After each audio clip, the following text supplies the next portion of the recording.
Hello friends, it's me.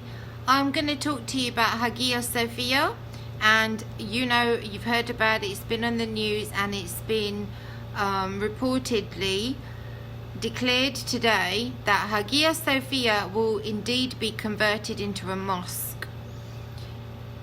What I'd like to know is, where is the Pope? Where is his voice on this matter? He's dead silent, and you know why? It's because he's an absolute sellout. He's an apostate sellout, and cardinals and the faithful Catholics within his own church are calling him out as a fake, an infiltration agent, and is despicable that he is dead silent on this issue regarding Hagia Sophia. I want to turn your attention to this article, and I want to show you how the Orthodox community are feeling about this right now. This whole thing regarding this church, this once respected, once revered holy place. And let me show you what I found. It's an Orthodox article, and I'm going to flip the screen because you have to improvise. Hold on. And here we go. So this is the article, and it's found on Orthodox Times. Pope Francis' sad silence on the issue of Hagia Sophia. It's pronounced in many ways, isn't it? But listen to this. The unjustified silence of the Holy See, and personally of Pope Francis, on the burning issue of the conversion of the emblematic church of Hagia Sophia into a mosque, causes concern and sadness in the Christian world. At a time when the whole world, both religiously and politically and academically, has taken a clear stand against Turkey's intention to once again defile the temple of the wisdom of God, the loquacious and ever-sensitive Bishop of Rome is silent. This is the bit I want you to focus in on. Just let me read it because of that glare on the screen. As orthodoxia.info points out, this is the second time. Hold on a minute, you can't see on the screen. Maybe I should just read it. Let me just read it to you, okay? As Orthodoxia info points out, this is the second time in the history of Hagia Sophia that a global appeal has been made for its protection, and unfortunately Rome prefers not to get involved, as it did in 1453, when, despite Byzantine appeals for help, the army never arrived from the west, allowing Mehmed II to eventually conquer Constantinople and of course Hagia Sophia, which he converted into a mosque. Today, 560 years later, unfortunately, history repeats itself. Isn't that sad? That, I mean, we're aware of this schism that was within the Catholic Church when they had this split. Remember the Roman Empire? It had a division, the divine division, if you could call it that. Rome went to the west and set up its headquarters at the Vatican, while Orthodox Christianity was thriving in the east within the Byzantine Empire. So this emblem of historic significance within Christendom being taken over by Islam is huge, you guys. It's massive. It's a big deal. And if I can just show you something else that I read. Let me turn the screen. This beautiful place has become an abomination. Hagia Sophia will become a mosque again. It is both Turkey's and an Islamic rite. This is written in the Middle East Monitor by obviously a Muslim publisher, and the editor's name is Omar Ahmed. I want to read it to you just for the sake of showing you how they consider this ancient sort of like a huge monument in Christendom. it says, Turkey's top administrative court, the Council of State, is likely to announce today, or obviously has happened now, the restoration of the Hagia Sophia from a museum to a mosque, reversing an 86-year-old decree by the Council of Ministers under the presidency of the Republic's secularist founder Mustafa Kemal Atatürk.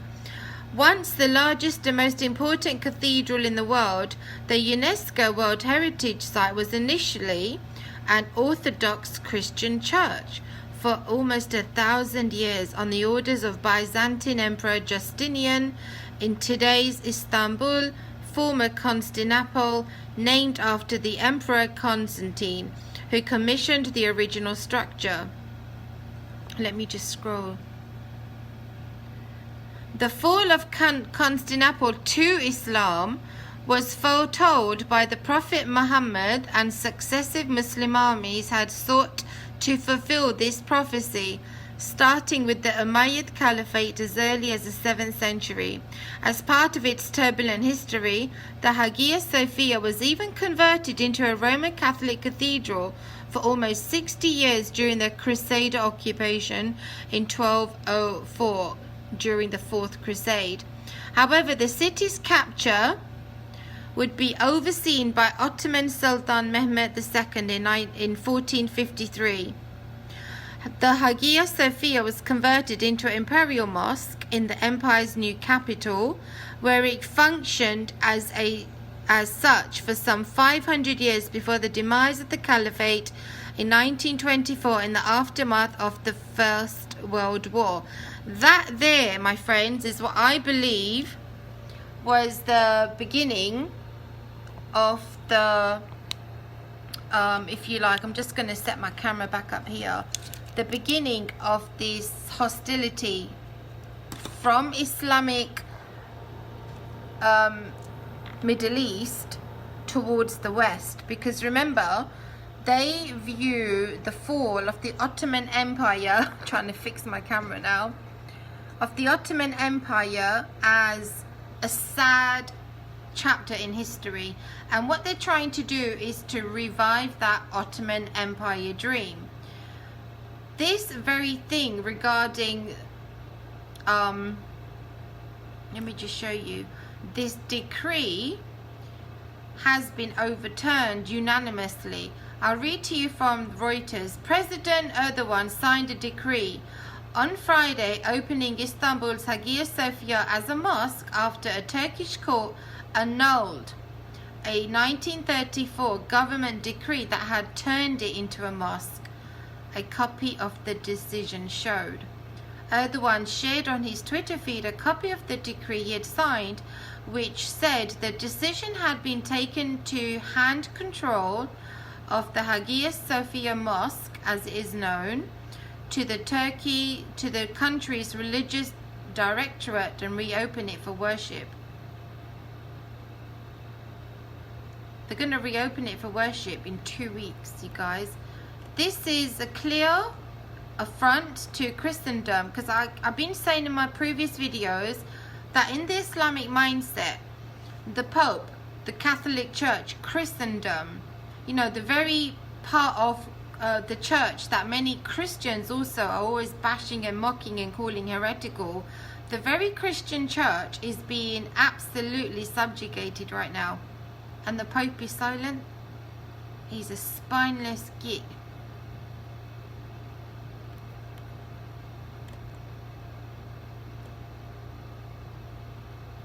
Washington Post. It's all over the news right now. Why is it all over the news? You know why? Because the world is aware that this is Islam's clear attack on Christianity. Because people know what that cathedral represented.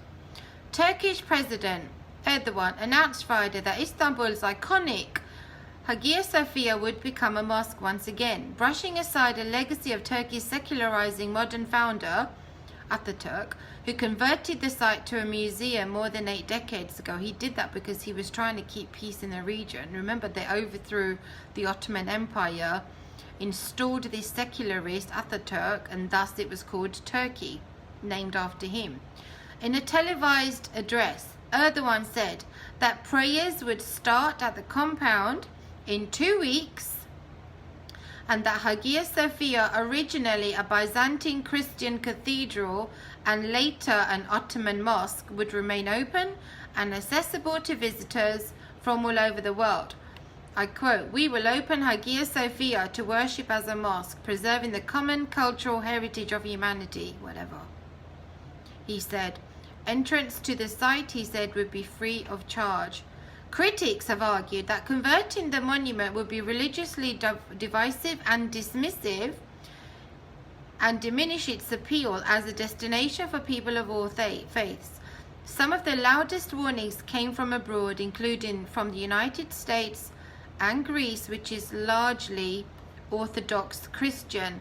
But not only Greece, Russia also has raised its concerns. Russia is known for its sort of, I'm trying to find the right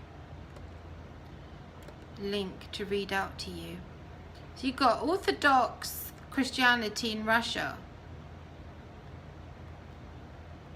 Cyprus, Greece.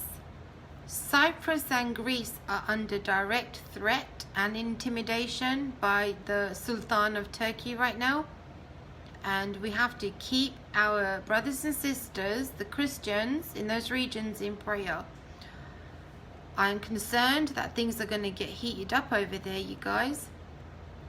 Remember also, in 2016, there was the Islamic Azan declared in that very place, in that cathedral, 4 years ago. So he already announced to the world that he was going to push for this, to make this Hagia Sophia a mosque. He wants to revert it back to what the Sultan did during the Ottoman Empire, you see, because he's a Sultan wannabe right now.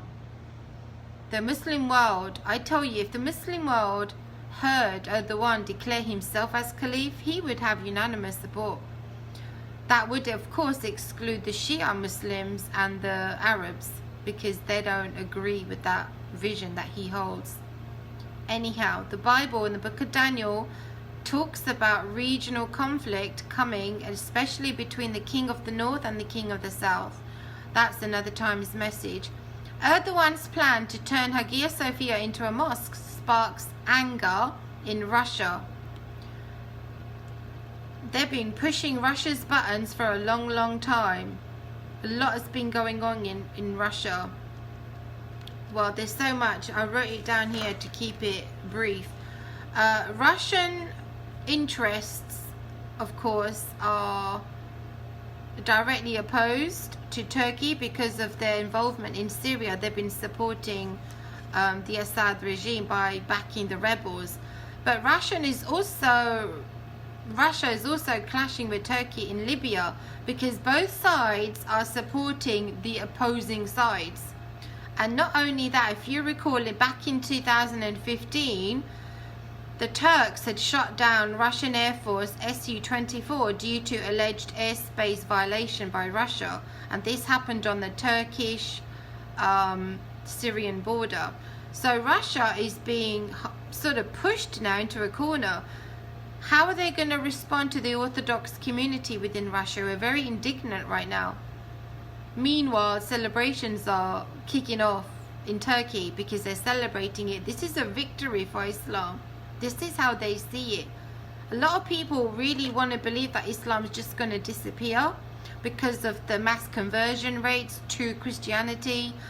The number of people who are now declaring on social media that they are apostates. Look at Apostate Prophet, for example. But this is Islam you're seeing in the making right now, revamping itself. It's doing a touch-up job. It's rearming, revamping, and it's going to give itself a new look, a new image that will appeal to a lot more people than it has in the past because of all the baggage that it has. This article is not coming up.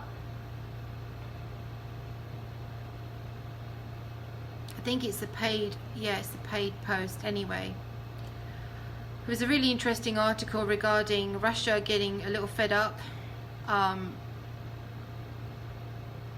earlier, however, this month. If you just look at the regional instability, and there's a big dragon in that region stirring the nest. Turkey, Russia, ceasefire negotiations for Libya. Any hope for durability? This is on arabnews.com. I'm telling you, I'm keeping an eye on what's happening in this region, because this is the focus of Bible prophecy regarding the Antichrist. It's important that we pay attention to what is happening here. Russian Foreign Minister Sergei Lavrov said the Libyan National Army, backed by Russia and led by Eastern Libyan commander Khalifa Haftar, is willing to sign a ceasefire document. You see, they're both backing opposite ends. So with Turkey making this declaration regarding this very, very important Orthodox Christianity, in that sense, this landmark, and taking over it is causing a lot of waves in the region. Not only that, the conquering of Constantinople, as you know, is something that is within the Islamic belief system. If you recall, in their eschatology, in their end times belief, they have the various signs, and one of them includes this. You've got the minor signs and the major signs. Two things I want to mention regarding that here in relation to what's just been happening right now in Turkey is this. Think about it as a Muslim. This is a part of your end times belief. This is what you are preparing for. This is what you are looking out for. It gives them assurance. It gives them more faith. Even though you and I know the whole religion, the whole system of Islam is from the pits of hell. We know that. I'm a former Muslim. I understand that mindset very well, and I don't forget it. Some of the signs that Muslims know, when they look at what's happened now, it gives them more confidence. It emboldens them. Number one, the Romans will increase in number and fight the Muslims. That's code for the Christians, the Romans. The conquest of Constantinople. Recently, what's his name? He's still alive. Sheikh Imran Hossein. I'll put the link under this description. He said that he actually opposed what the Ottomans did by converting the church, the cathedral, Hagia Sophia, into a mosque. He said that on tape, that he opposed it. And what he's appealing to is Christian sentiment. He's appealing to Christian sentiment to try to get them on the side of Islam, because he sees Christians as a common ally against the Dajjal. Sheikh Imran Hossein is very, very popular amongst the Islamic community around the world. Why? Because he talks a lot about the end times narrative that Muslims believe in, right? So he says this, and then I was reading the scripture in 2 Thessalonians, in Daniel chapter 11, that talks about a time when this great apostasy is going to come. That's another topic. I might have to save that for another time. But there's so much to say on this. My goodness, my notepad is all over the place. Okay. Greece, Russia and Cyprus are provoked by the Hagia Sophia decree. It was an Eastern Orthodox Cathedral converted into a mosque. I went through over that whole thing. Turkey by 2023 has visions for the Caliphate. And not long ago, this is last year, you guys, September. This is what Turkey said at the United Nations in September. Turkey's leader, Erdoğan, spoke about how he envisions and seeks to gain observer status in United Nations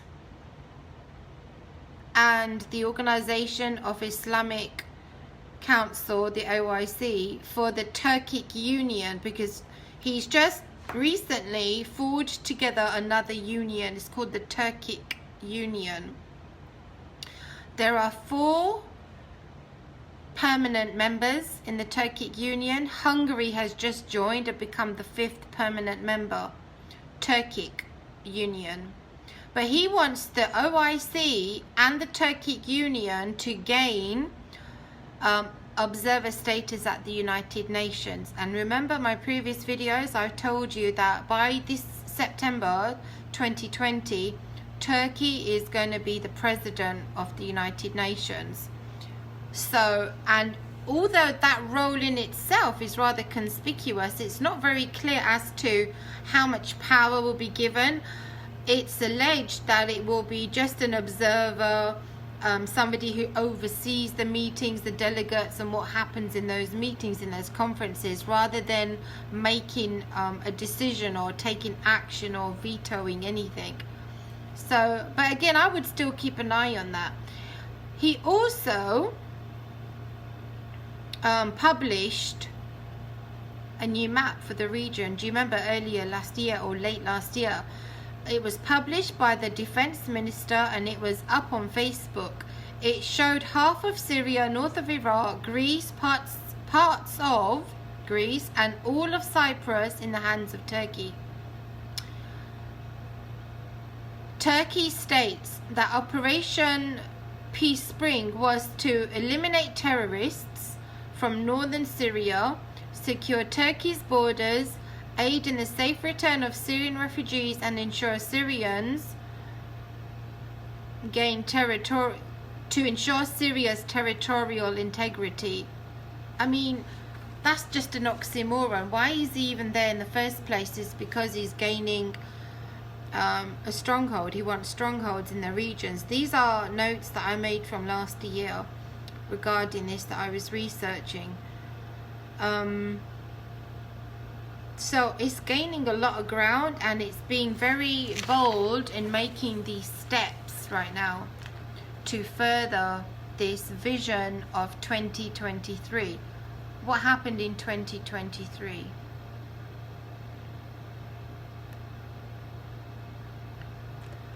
I had a link up here because it'd be easier for me to read. Let me read this to you.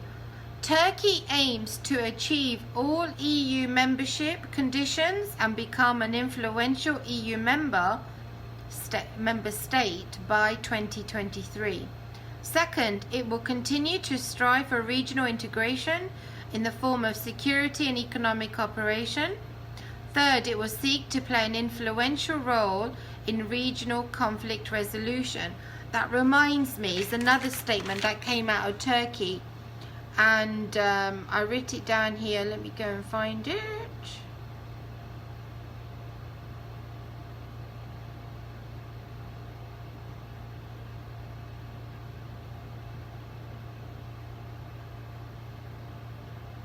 It was regarding securing and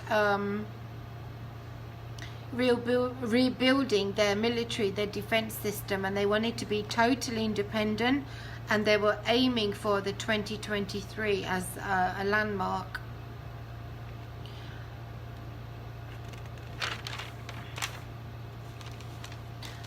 Okay, here it is. Ankara is making substantial headway toward making the Turkish armed forces largely indigenous and self-sufficient in order to rely less on foreign suppliers. I quote, "Our aim is to completely remove foreign dependence in the defense industry by 2023. Erdogan said that in September 2019. He also made these, do you remember he kept talking about the world is bigger than 5, talking about the 5 permanent member states in the United Nations. He said that several times. I just see a massive aeroplane fly over me. The world is bigger than 5, and he is going to try to use these next coming years. The very first 3 years right now are going to be very interesting to see what else he does. I sort of analyze the region, and I see Cyprus under threat, Greece absolutely under threat, and a clash coming between Turkey and Russia. Russia does play very smart. Russia is very smart, and I don't know if Putin will fall for this provocation. I hope that he doesn't, and I pray that there will be reasonable peace in the region, but come with it, you guys. We know what's going to happen. What does the word of God say? There's going to be lots of tribulation in the coming future, and we need to be prepared, because the Christians who have been experiencing firsthand the taste of this Antichrist beast, which is reforming, revamping itself, they know what the price is, they know the cost that they have to pay, and they're still paying it right now as I'm talking and making this recording. Pakistan is still suffering horrendously. If you go on, there's so many ministries, the persecuted church, find out exactly what's been taking place in Pakistan. We in the West, we feel so far removed from it because, well, we are. But when you consider the Muslim Brotherhood infiltration and how they are very tight with Erdogan in Turkey, they're going to try to implement those same values here in the West if we don't stop it. It's going to happen, you guys.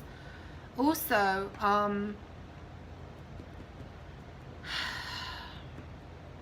Pergamum, where Satan's throne is, you know, that mentioned in the book of Revelation chapter 2, the Lord Jesus Christ himself, let me read it. Let me read the word right now.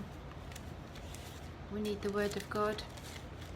I'm so sorry for the glare on the screen. It's because I was messing around with it, wasn't I, earlier?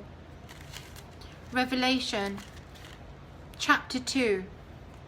Why would Jesus use these words? Verse 12. Chapter 2, Revelation, verse 12, where he's addressing the seven churches. Verse 12. And to the angel of the church in Pergamos write, these things says he who has a sharp two-edged sword. I know your works and where you dwell, where Satan's throne is.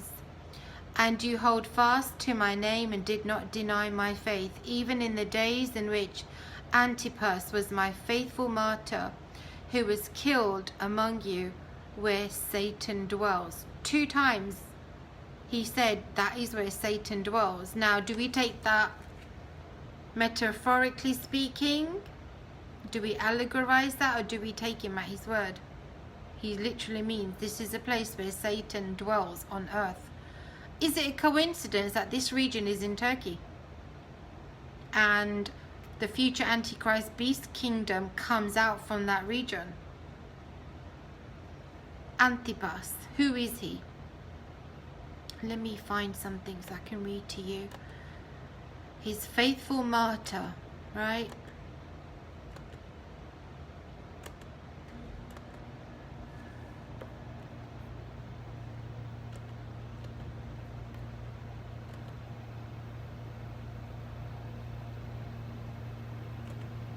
We can't forget what took place in history, you guys. We need to read and really try to remember, recall to our memory, because it was so long gone. But we learn from history, you know, we learn. Antipas, a disciple of the Holy Apostle John, the theologian, was bishop of the Church of Pergamum during the reign of the Emperor Nero. During these times, everyone who would not offer sacrifice to the idols lived under threat of either exile or execution by order of the emperor. On the island of Patmos in the Aegean Sea, the Holy Apostle John, the theologian, was imprisoned. He to whom the Lord revealed the future judgment of the world and of the Holy Church. And he quotes that verse that I just read to you. And to the angel of the church of Pergamum write the words of him who has a sharp two-edged sword. I know where you live, where the throne of Satan is, and you cleave unto my name, and have not renounced my faith, even in those days when Antipas was my faithful martyr, who was slain among you, where Satan dwells. Revelation chapter 2, verse 12 and 13. By his personal example, firm faith, and constant preaching about Christ, Saint Antipas began to turn the people of Pergamum from offering sacrifice to idols. The pagan priests reproached the bishop for leading the people away from the ancestral gods, and they demanded he stop preaching about Christ and offer sacrifice to the idols instead. They killed him eventually. The enraged pagan priests dragged Antipas to the temple of Artemis and threw him into a red-hot copper bull where usually they put the sacrifices to the idols. In the red-hot furnace, the martyr prayed loudly to God, imploring him to receive his soul and to strengthen the faith of the Christians. He went to the Lord peacefully as if he were going to sleep. This saint was a massive deliverance minister. He would cast out demons from the people in that region. He was causing so much havoc for the kingdom of darkness. Is it any wonder that he was persecuted so severely and why he ended up being martyred? At night, the Christians took the body of Antipas, which was untouched by the fire. They buried him at Pergamum. The tomb of the martyr became a font of miracles and of healings from various sicknesses. Very sad. There's more I want to talk to you about. I want to mention also, because if we rewind, what's been taking place in the last 1 year, Jerusalem also, in the theme and keeping with the theme of a temple of God regarding Hagia Sophia. Now, regarding the Temple Mount in Jerusalem, President Trump has now openly recognized Jerusalem as the capital of Israel, which means he's put the world spotlight focus back on Jerusalem. And of course, this has caused an uprising, an uproar in the West, as well as obviously in the territories in the Middle East, right, with Hamas, with the Gazans and the Palestinians. So you see that things are speeding up towards this sort of climactic ending, should we say, that is the end of the Antichrist, when Jesus Christ returns and destroys him. Everything is going in this direction. The Sanhedrin are still preparing for the real building of the temple. It has to be built, you guys. Either the temple or the altar, because they're going to resume sacrifices, daily sacrifices, which the Antichrist will oppose. And that is what I want to talk to you about regarding the little horn and how he comes onto the scene and how he is very openly aggressive. He makes war and he attacks the saints and he desecrates the holy temple. He makes it, he defiles it. So you see, Islam has come in to show that it is here to dominate, and it's directly opposed to Christianity. Directly, it is the ultimate antichrist beast. Islam has come, remember in previous messages, it's here to subjugate and to abrogate, do away with the previous the way the things were before with Christianity. It's here to do away with it all, and it's showing it doesn't care what people think, it's going to do it. There's no such thing as coexisting, and the Pope really should be ashamed of himself. He's dead silent on this and he needs to come out and say something. Do you know what did I expect? I didn't expect him to say anything. He's a puppet. The former Pope, what was his name, Benedict, if he was still around, he would definitely have said something about it. This is becoming a long video.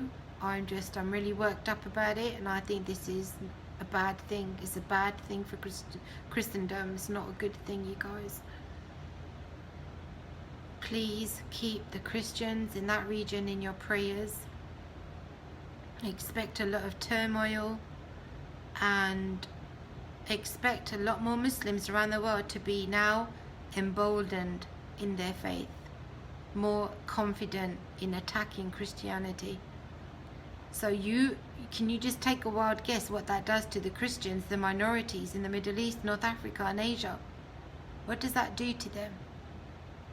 Puts them on the hot seat, doesn't it? Pray for them, please pray. I will be back and I'll do a video regarding the little horn and go through the very many scriptures, because there's a lot here that I haven't touched on yet, and it's going to make for a long video and I don't want that. I want you to actually listen to this. If you don't mind, please share it. Thank you. There are a lot of people within Christianity who don't know the significance or not aware of the significance of what's happened. Is there anything else I could read to you just before I go?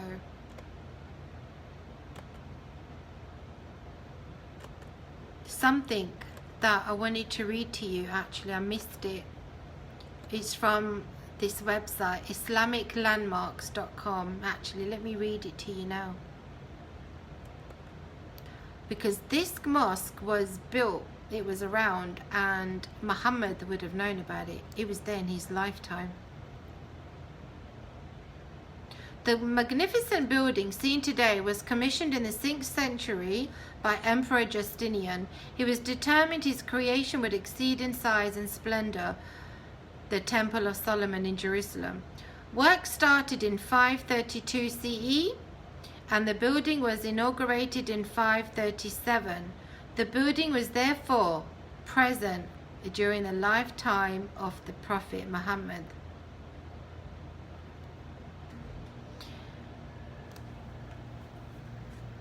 He must have known about it, talked about it, and envied it. It's no surprise that a few years after that, Islamic armies would come and take over the whole kingdom in Byzantium, Europe. Anyway, I'll end the video there.